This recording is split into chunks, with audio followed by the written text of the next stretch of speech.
On 1,000 street corners, in 1,000 cities, on endless miles of country roads, laughing, talking, playing, are the hope of this nation.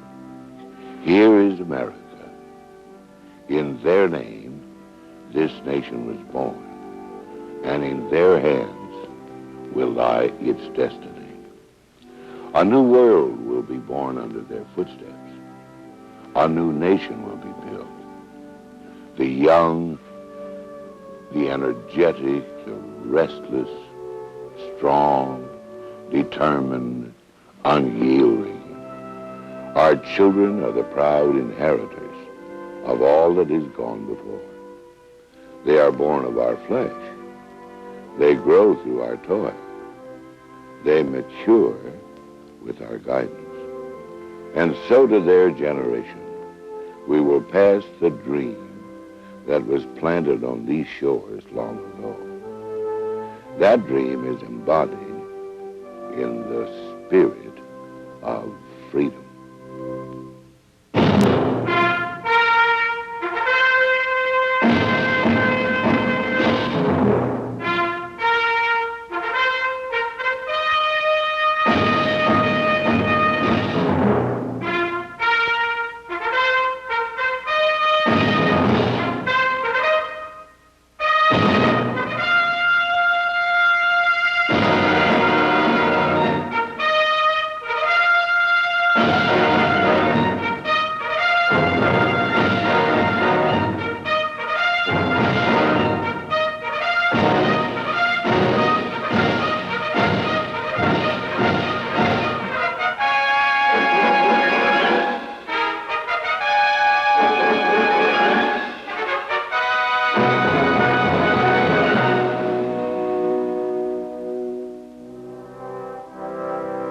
Over this ocean, 1607 Jamestown, 1620 Plymouth Rock, here was America, the sea, the sky, the virgin continent. We came in search of freedom, facing unknown dangers rather than bend the knee or bow to tyranny. We came to these fertile fields, thick forests, and great rivers to find freedom, and we built a nation of farms and factories, towns and cities. We came for more than the country. We came because of an idea bigger than the country. Without the idea, the country might have remained a wilderness. Without the country, the idea might have remained only a dream. We took an axe, and out of the native oak and pine, we built a church, a watchtower, a log cabin. We cleared a field, and there a colony of free citizens prospered and grew. We carved new states out of the green wilderness: Virginia, Massachusetts, Rhode Island, Carolina. 13 colonies spread north, south, east, and west. The dream took substance and the idea took form, but then came the first threat to that idea. It began in Boston and spread to Lexington and Concord. The shots heard round the world. The cause was oppression. The Stamp Act, the intolerable acts, the denial of representation, tyranny. We were outraged by England's disregard of the human rights of our own citizens, and we resolved to fight.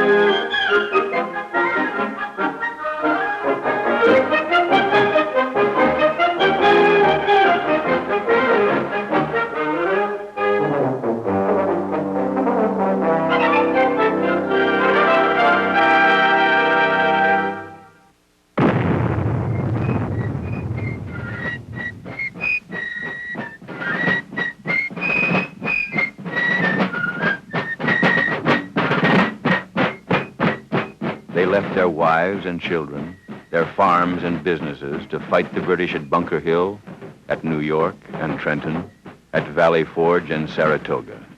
Inexperienced and undisciplined, ill-equipped and underfed, our First Army held together. Defeat meant hanging. Victory meant a nation where Americans ruled themselves, and for this they endured. As the blackbird in the spring, neath the willow tree, sad and white I heard him sing, singing orally. Orally, orally, made of golden hair. Sunshine came along with thee, and swallows in the air.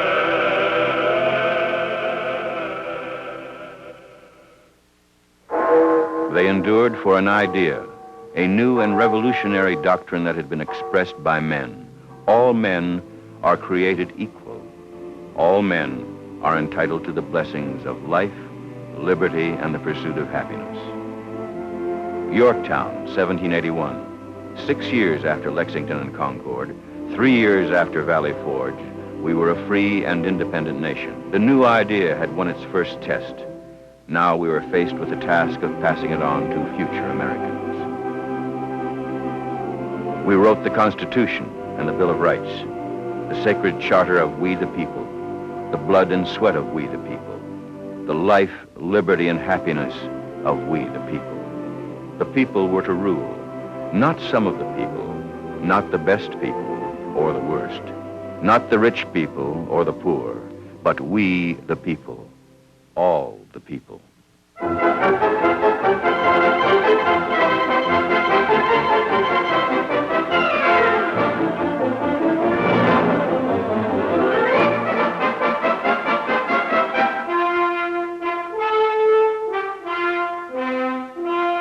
Oh, hail Columbia, happy land! Oh, hail ye heroes, heaven-born band, who fought and bled in freedom's cause, who fought and bled in freedom's cause, and when the storm of war was gone, enjoy the peace your valor won.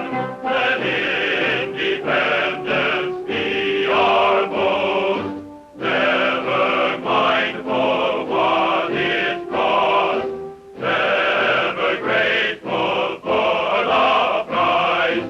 Let its altar reach the skies.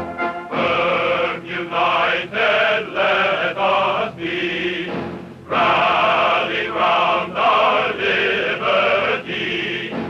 As a band of brothers joined, peace and safety we shall find. Yes, peace and safety we shall find.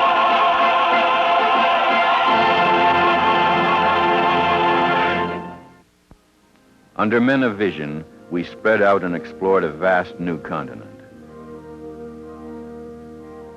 The Susquehanna, the Ohio, the Monongahela, the Mississippi, Illinois, Indiana, Kentucky, Louisiana. It was a big land, rich and fertile. There was room for everyone. But for some, there was no hope. In 1808, Congress prohibited the importation of slaves, but refused to ban slavery itself. And so, in the halls of Congress and across the land, the debate dragged on. We were to learn the hard way that no nation founded on the principles of individual liberty could long endure the bondage of a few. The question of slavery had divided the nation, and by 1861, economic differences between the industrial North and the agricultural South had prevented any chances for compromise. The seeds of civil war had been sown.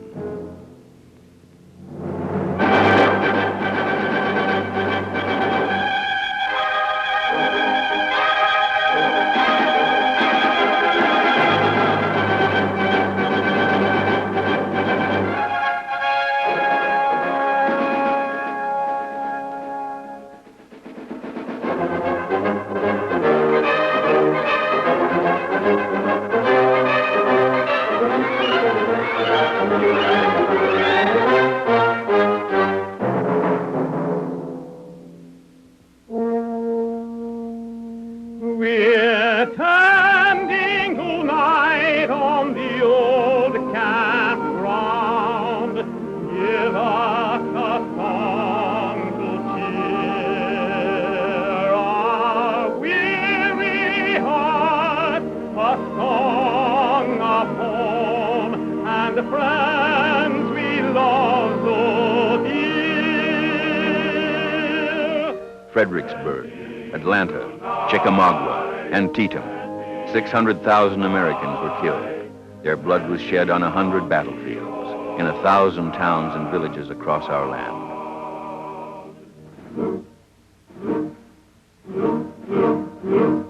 John Brown's body lies a moldering in the grave.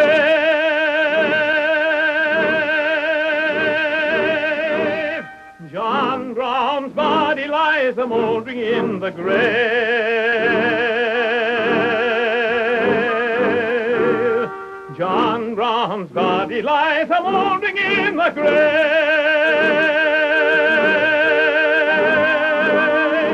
His song of marching on.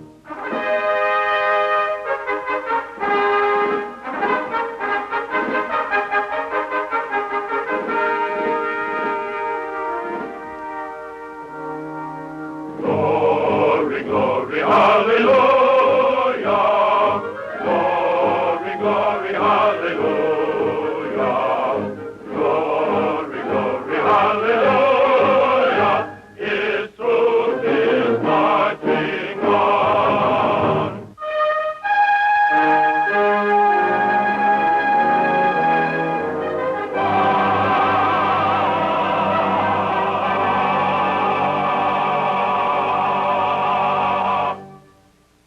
In the beauty of the lilies, Christ was born across the sea, with a glory in his bosom that transfigures you and me.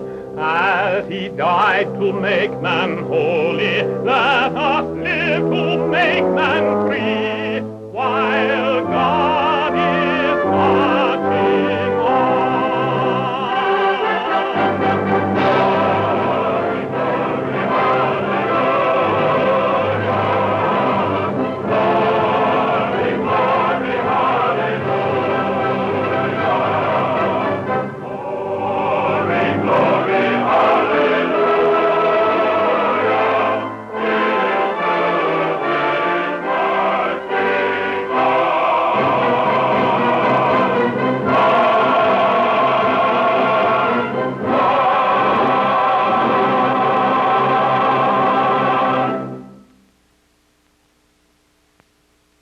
After 4 years of war, peace was restored at Appomattox. The Union had been preserved.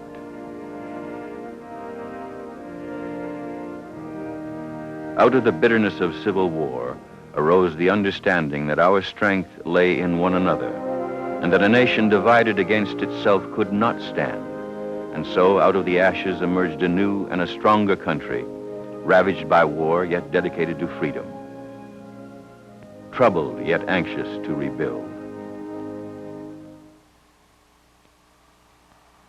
They heard the wind blow through the buffalo grass, blow over the wild grape and briar.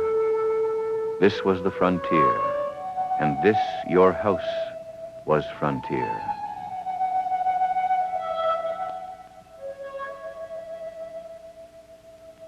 There were footprints upon this hill, and now men lie buried under.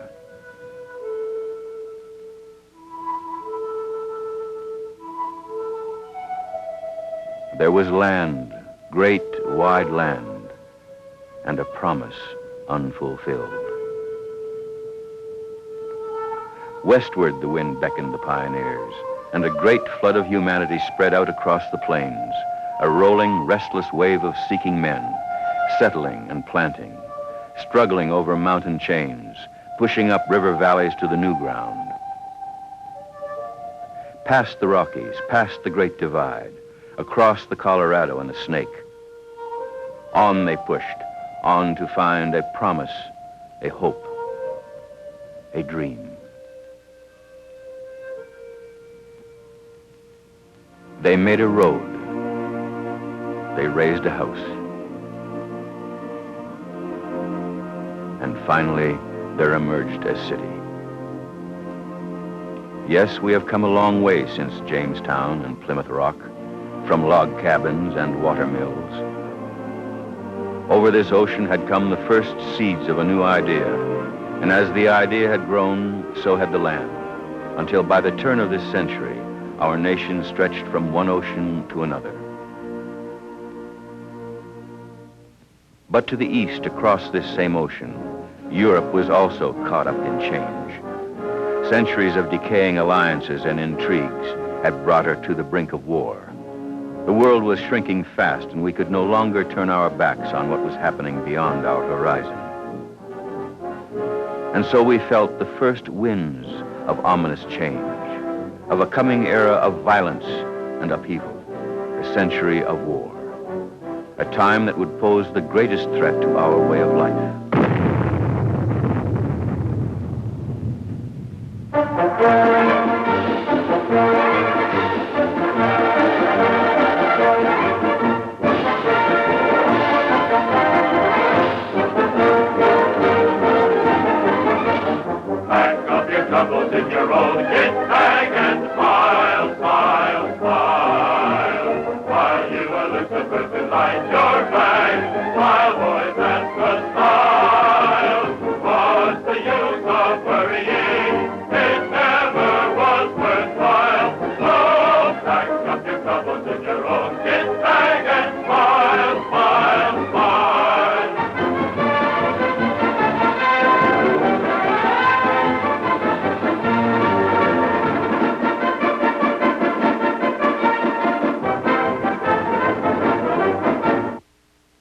When it was over, it was called the war to end all wars.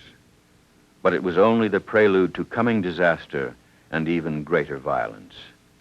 The world rested in the uneasy peace while the First League of Nations struggled into existence. Americans felt the winds of yet another change, of big money and big times. It was the era of the boom. Prices were up. Stunts were big. Laughing was good, and the Charleston was in. It was a decade of Saturday nights, a time we would later call the Jazz Age, the good old days.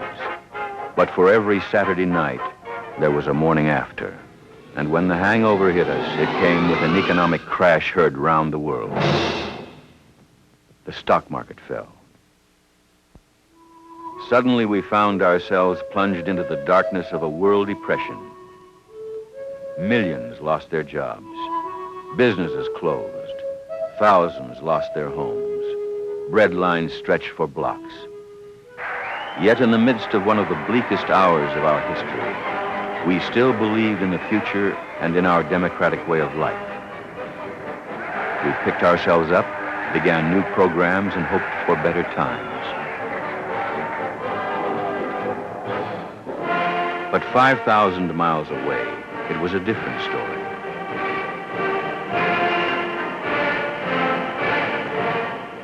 Once again, the shadow of tyranny was darkening the face of the world.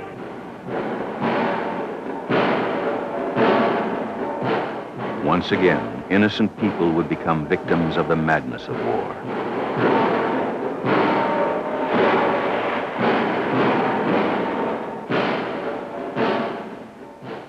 Once again, the democracies would have to fight for survival.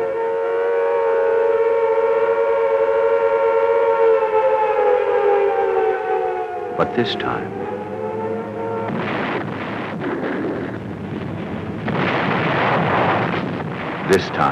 the sacrifice would be unparalleled in human history. Poland, Belgium, Denmark, Norway, Holland. We tried to stay out of it, but we too found that evil cannot be ignored, except at a terrible price. December 7th, 1941.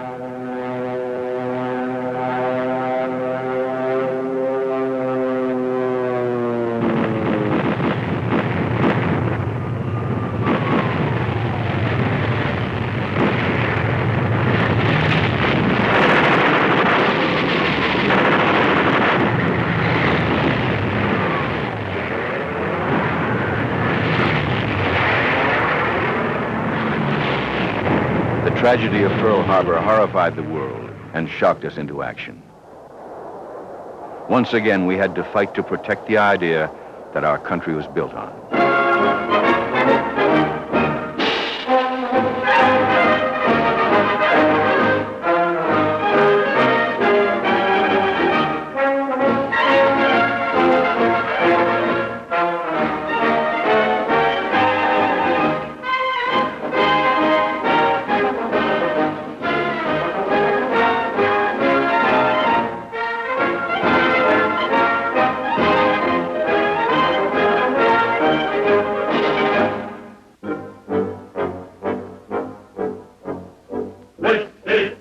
Mr. Jones. No private rooms or telephones. You had your breakfast in bed before, but you won't have it there anymore.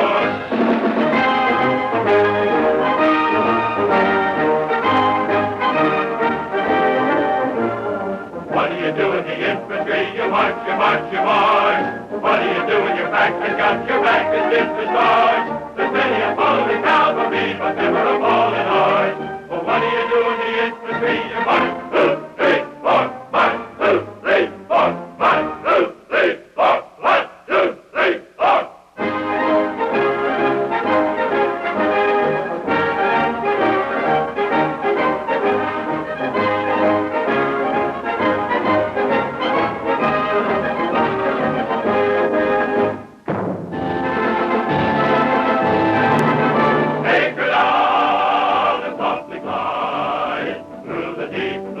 Underneath the ocean, we up and crawl the ocean wide. From down, down underneath the sea, in the deep blue underneath the sea.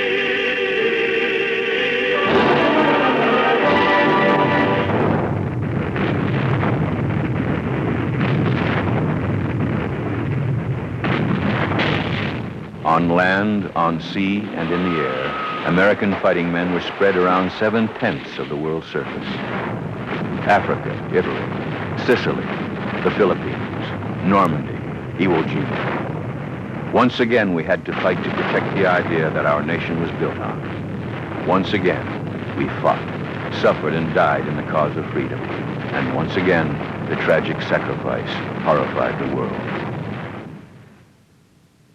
The war had ended in the burnt-out ruins of Berlin and Tokyo. It had wrought unbelievable devastation and death, the legacy of madness and dreams of power. Optimism could no longer cover the scars. There was only a sense of relief at its end and an apprehension about the future.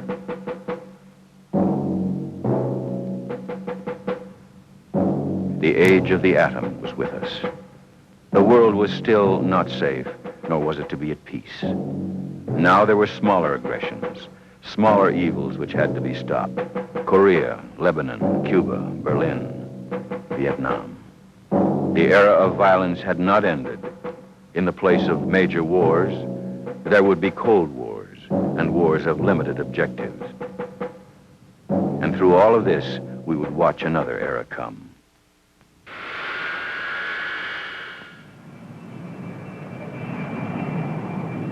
An era of jets and rockets.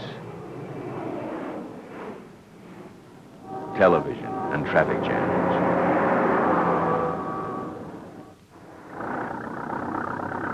By now, we have conquered our land, the mountains, the fields, from shore to shore.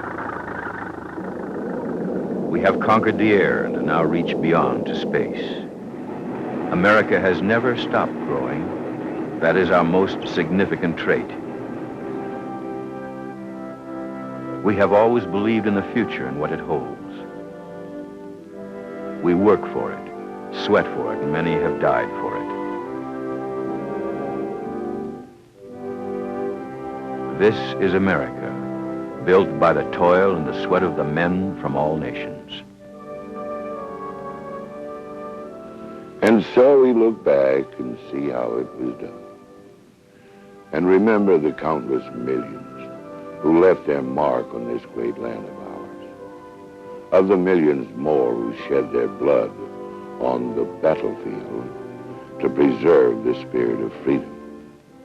We remember them because they left a priceless legacy to the children who bear their names today.